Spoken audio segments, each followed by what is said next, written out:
Buenos días, compañeros y profesor. Permítanme presentarme ante ustedes. Mi nombre es Jason Madrigal Vargas y actualmente estoy transcurriendo mi cuarto año de universidad en la Universidad Estatal a Distancia en la carrera de Ciencias Criminológicas. El objetivo de estar hoy con ustedes radica justamente en la realización de una exposición para la asignatura de Política Criminal, basada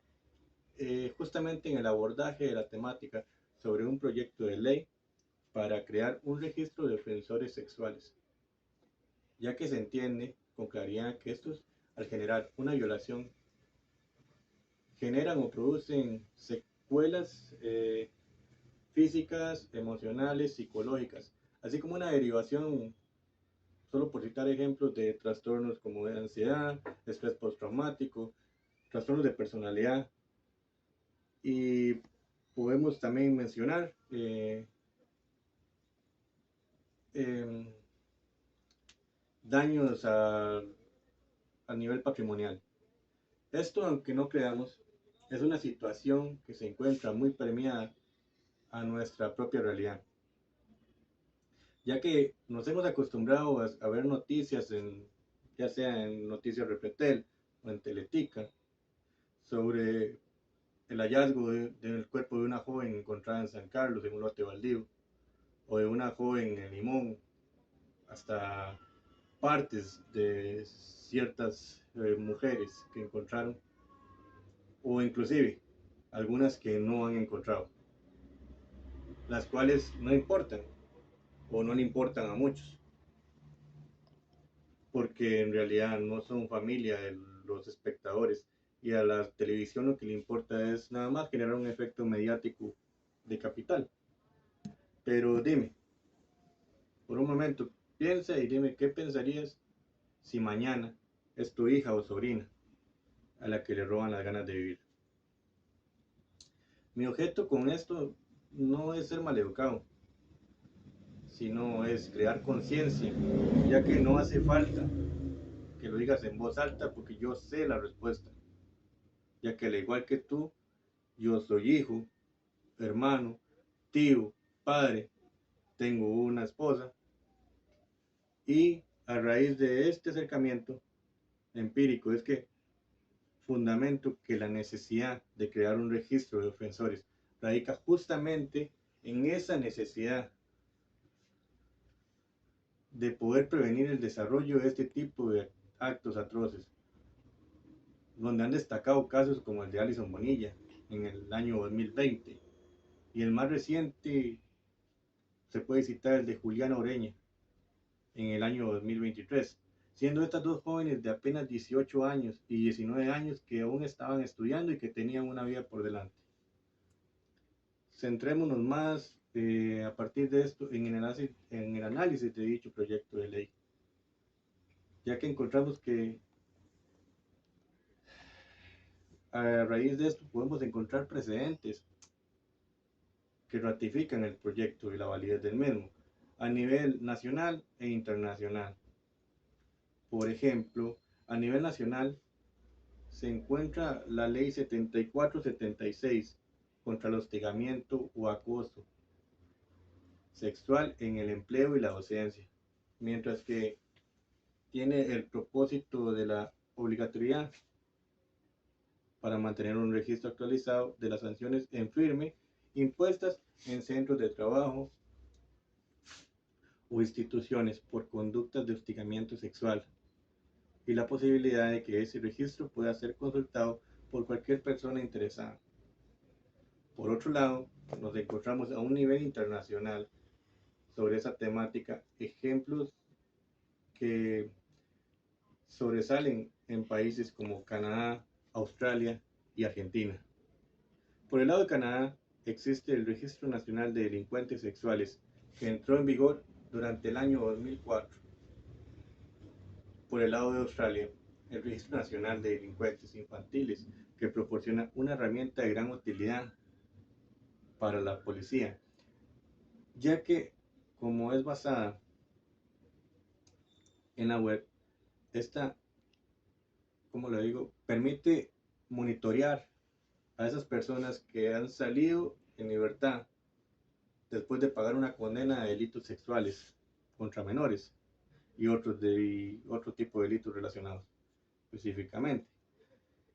El monitoreo a este tipo de personas se le realiza durante 8 años, 15 años o inclusive por el resto de su vida. Hay excepciones, por ejemplo en el caso de delincuentes juveniles,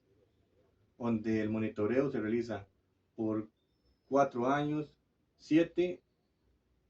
y medio o 7 y medio, perdón.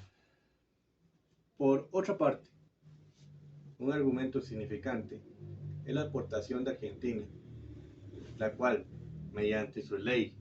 26.879, creó el Registro Nacional de Datos Genéticos de personas vinculadas a delitos contra la integridad sexual, mismo que tiene el fin de almacenar y sistematizar la información genética asociada a una muestra o evidencia biológica, misma que hubiera sido obtenida durante el curso de la investigación criminal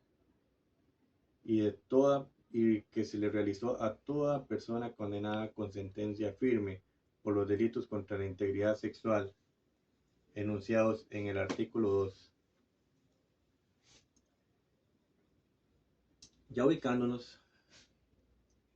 de nuevo en el ámbito nacional y específicamente en el proyecto de ley para creación de registros públicos de los sentenciados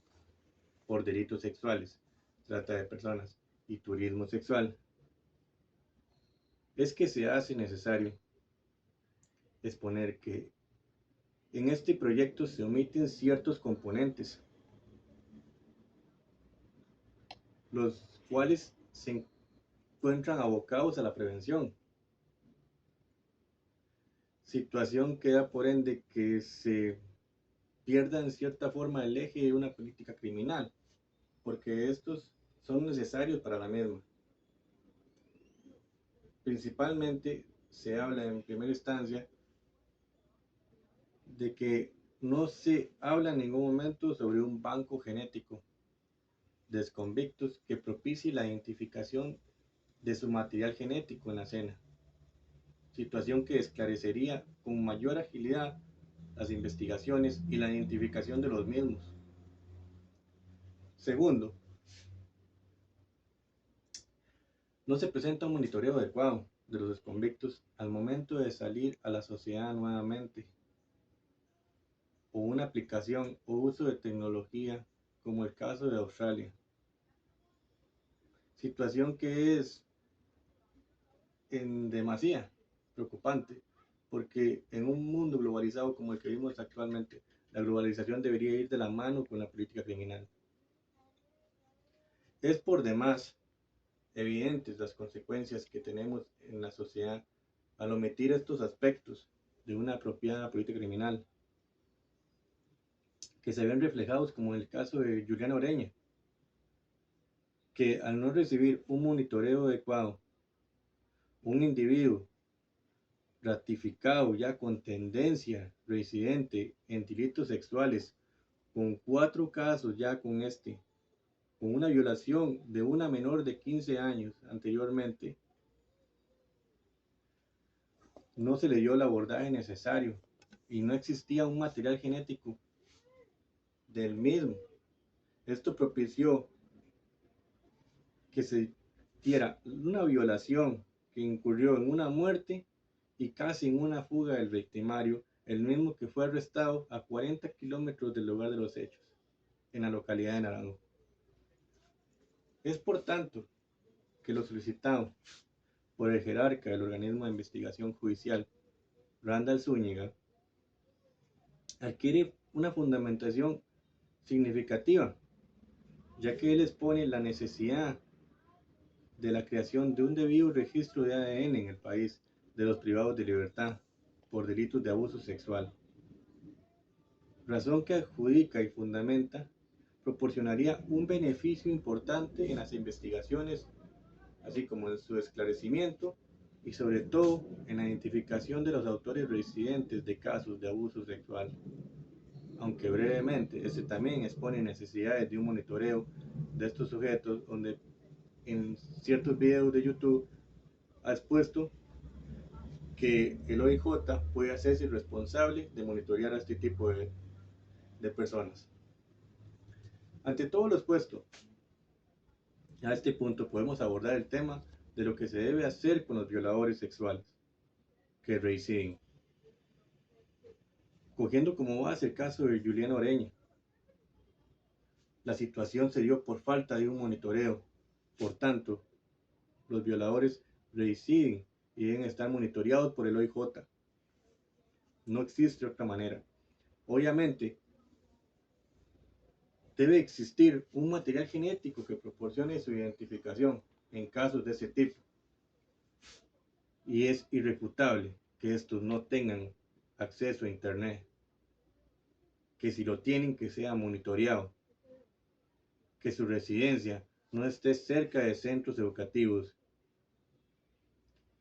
y que estos se les realice un estudio psicológico mensual. Es decir, que estos sujetos deben de mantenerse en estudio durante un tiempo prolongado